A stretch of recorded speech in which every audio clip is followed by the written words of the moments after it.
Welcome to English Lane.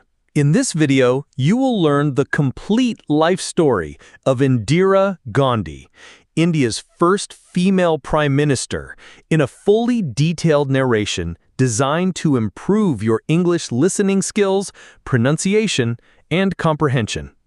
As you follow this story, pay attention to sentence structures, pauses, and word stress. Indira's childhood was unlike that of most children. She had to grow up quickly due to her father's frequent imprisonment and her mother's poor health. She received private tutoring in history, geography, literature, and languages. Her early education emphasized discipline, observation, and self-reliance. She developed a love for reading and writing, often spending hours immersed in books about history, politics, and philosophy. Her father, Nehru, wrote to her letters from prison, explaining global events, Indian history, and moral values. These letters were later compiled as the famous book Letters from a Father to His Daughter. Inspired by her father and national leaders, Indira formed the Vanar Sena, or Monkey Brigade, as a young girl. This small group of children helped in the freedom movement by carrying messages, distributing leaflets, and participating in small protests. Indira showed early signs of leadership, courage, and responsibility.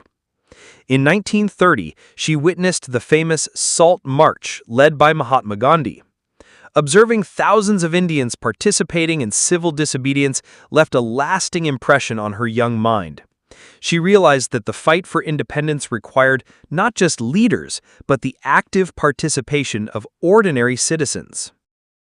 Indira's teenage years were marked by personal challenges. Her mother, Kamala Nehru, suffered from tuberculosis, and Indira took on caregiving responsibilities. She also felt the absence of her father during his imprisonments. These experiences developed her resilience, emotional strength, and sense of responsibility.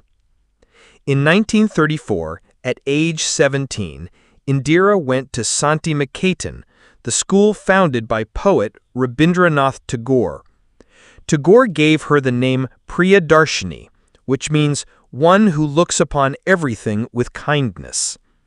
Here, Indira learned about Indian art, culture, and literature in a holistic environment. Later, she traveled to Europe for her mother's medical treatment. She studied at Badminton School in Bristol and Somerville College, Oxford, where she focused on history, politics, and economics. While illness prevented her from completing her degree, her exposure to European political thought, international affairs, and the rise of fascism shaped her worldview. She saw the dangers of dictatorship and understood the importance of democracy and freedom. Upon returning to India, she married Feroz Gandhi in 1942, who was also an active participant in the freedom struggle. They had two sons, Rajiv Gandhi, born in 1944, and Sanjay Gandhi, born in 1946. Indira also assisted her father in political activities, gaining practical experience in public service, administration, and party organization.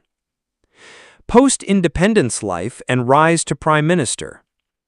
After India gained independence in 1947, Jawaharlal Nehru became the first prime minister.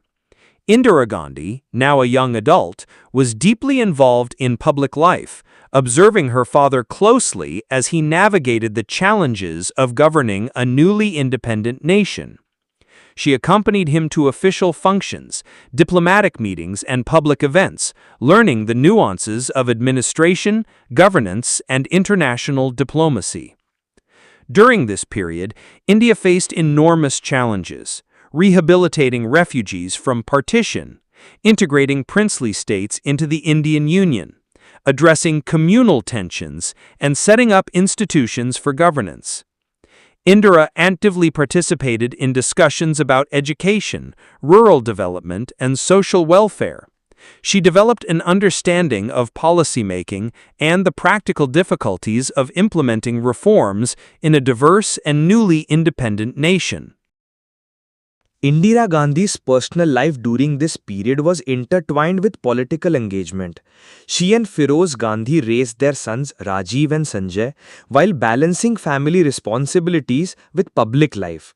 Firoz Gandhi, a respected journalist and politician, guided her understanding of governance, parliamentary affairs, and public accountability. Together, they cultivated values of integrity, service, and civic responsibility. In the 1950s, Indira became more active in the Indian National Congress, traveling across the country, organizing youth groups, attending party conferences, and participating in social programs. Her speeches began to draw attention for clarity, conviction, and the ability to connect with ordinary citizens. Though she was initially known as Nehru's daughter, she gradually emerged as a political leader in her own right. Tragically, her husband Firoz Gandhi passed away in 1960, leaving her to manage family responsibilities along with her growing political career. Despite this personal loss, she continued working tirelessly.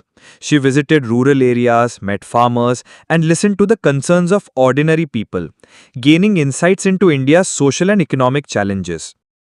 By 1964, when Jawaharlal Nehru passed away, the Congress Party faced a leadership crisis. Despite skepticism regarding her age, gender, and experience, Indira Gandhi was elected the leader of the Congress Party and became India's Prime Minister. Many considered her selection a compromise, believing she would be guided by senior party members. However, Indira quickly demonstrated her independence, political acumen, and decisive leadership. Her early tenure as Prime Minister involved several significant challenges. India faced food shortages, economic instability, and political unrest. Indira undertook measures to improve agricultural production, promote self-reliance, and reduce economic inequality.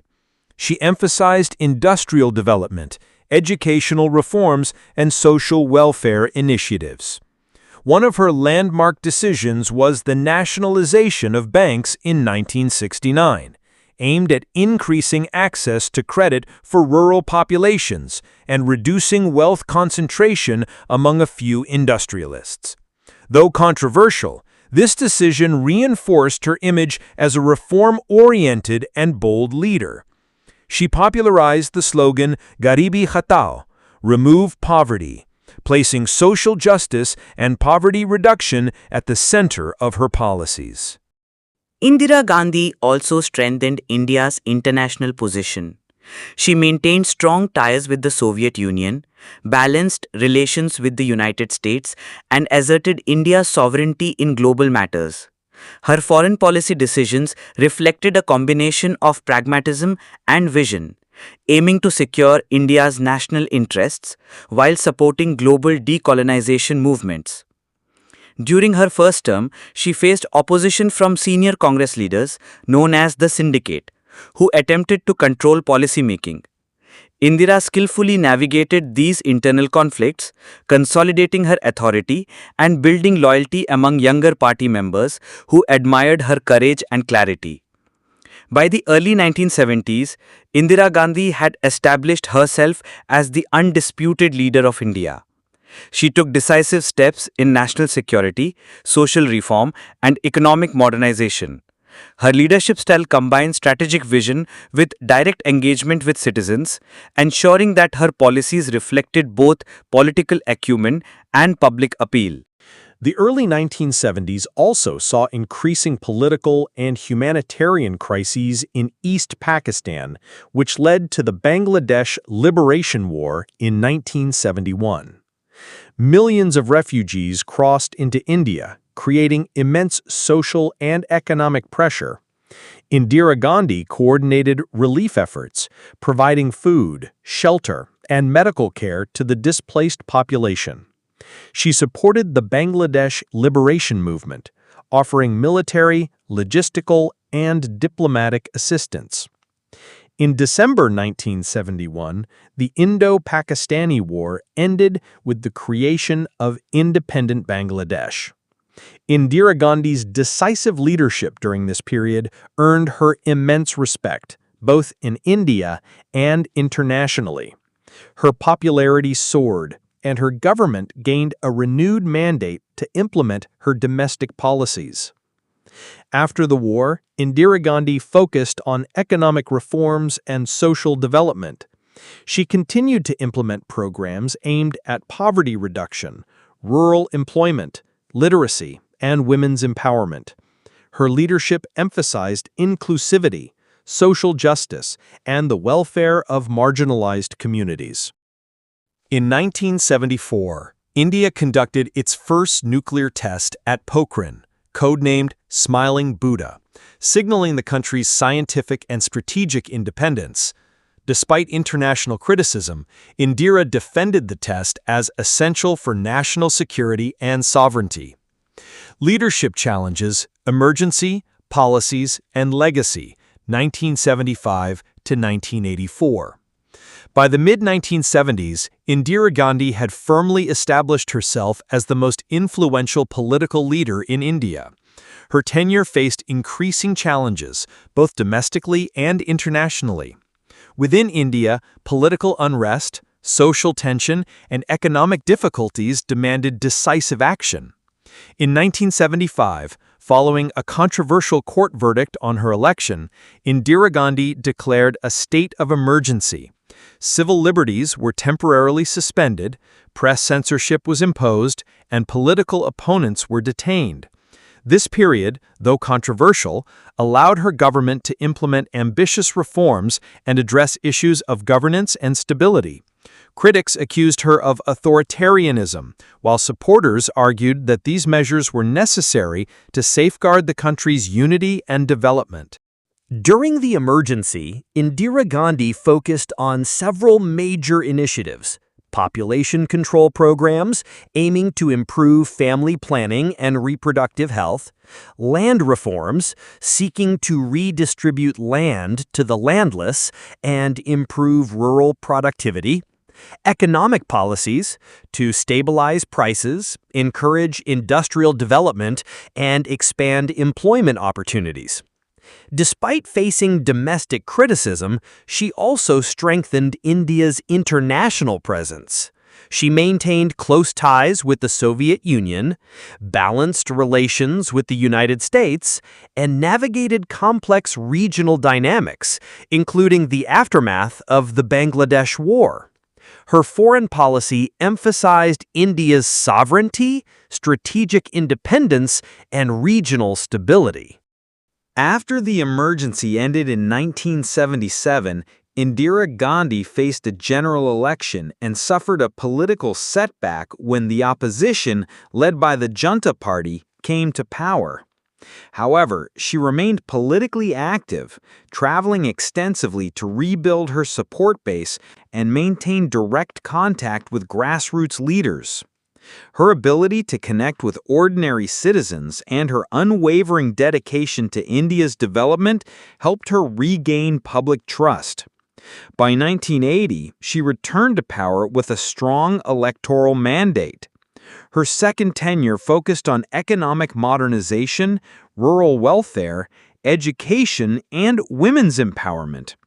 Programs were launched to expand access to schools and vocational training, improve healthcare in rural areas, and promote small-scale industries to generate employment.